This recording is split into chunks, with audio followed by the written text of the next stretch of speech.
just want to show our respect for the late great Jon Huber,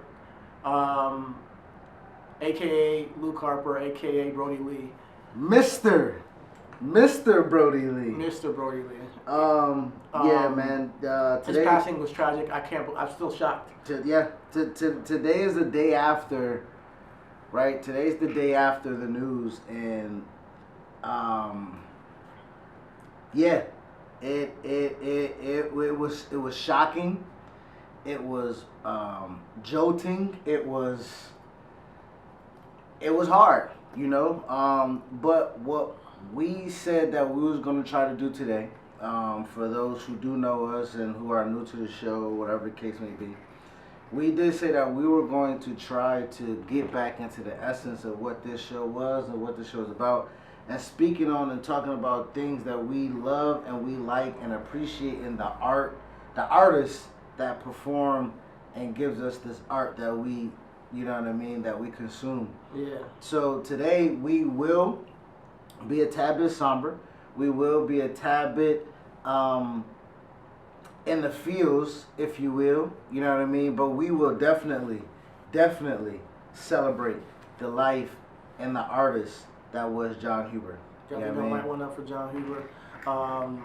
Remember seeing him at Wale Mania? We were there that night. Oh, he was one of the special guests. Bruh. Awesome. He was like, yeah.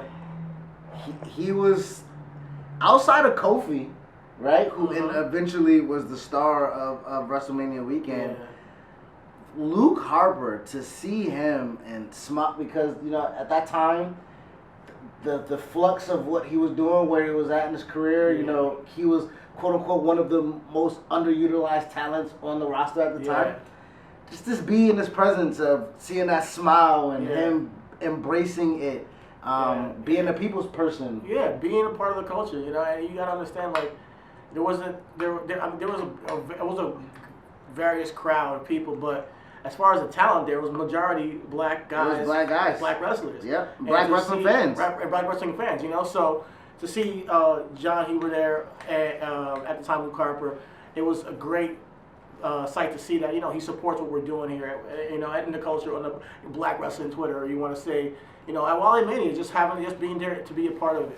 I know Corey Graves was there as well, but Jon Huber, seeing him there, I'm a big fan. I was excited to almost see a gimmick, yeah, right? Yeah, he had the t-shirt, hoodie with the maple leaf on, like, he's from New York, and he is from New York. He's from Rochester. Man. So he gets it. Nigga, you feel me? So, I mean, he gets it. You know, he gets it, and just rest in peace, man. He was so talented, and it's just too early.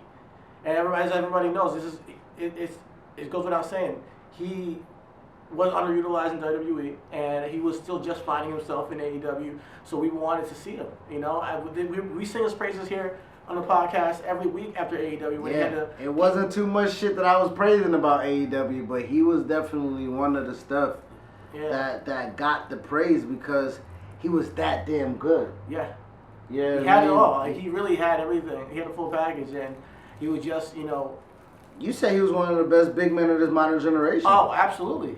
Seeing him, like you say, do a tope suicida, seeing him do that, and how they utilize him, because him and Eric Rowan are very different big men, and how they utilize him in the Wyatt family really added depth to that group and those matches. You know, the Wyatt family match is like a thing because of the uniqueness of that group. All three big men work all three different styles. All different styles, yeah, and I think that he's one of the best and most agile athletes as that, and then even him as Brodie Lee becoming TNT champion, he had killed stellar matches with Cody, you know, with Jon Moxley, and I'm just glad that we gave him his roses on his podcast as he was alive, but even more so today, we want to light one up for him and tell him that we appreciate the hell out of all his work, and just as from all the stories we're hearing, that you were just a wonderful human being.